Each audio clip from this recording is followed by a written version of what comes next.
ఇంకా కురుక్షేత్ర యుద్ధం మొదలవ్వలేదు. కానీ ఒకరి మనసులో మాత్రం భయం అనే యుద్ధం మొదలయ్యింది.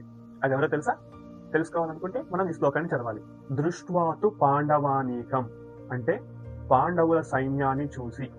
ఇక్కడ మనకు తెలుసుకోవాల్సింది ఏంటంటే దుర్యోధనుడు ఒక మహాయోధుడు.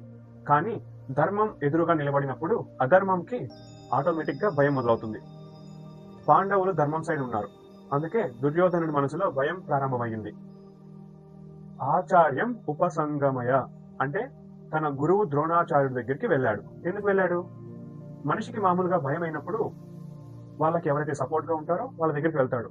రియల్ లైఫ్ ఎగ్జాంపుల్ చెప్పాలంటే మనకి ఎగ్జామ్స్ ఉన్నాయి, ఇంటర్వ్యూస్ ఉన్నాయి, లైఫ్ లో ఏదైనా పెద్ద డెసిషన్ తీసుకుంటున్నాం.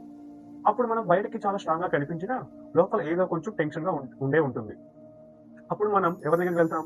మన అమ్మా నాన్న దగ్గరికి, ఫ్రెండ్స్ దగ్గరికి, టీచర్స్ దగ్గరికి, లేదా గుడికి వెళ్ళి దేవుని ముక్కొని సపోర్ట్ గా ఉండాలని కోరుకుంటాం.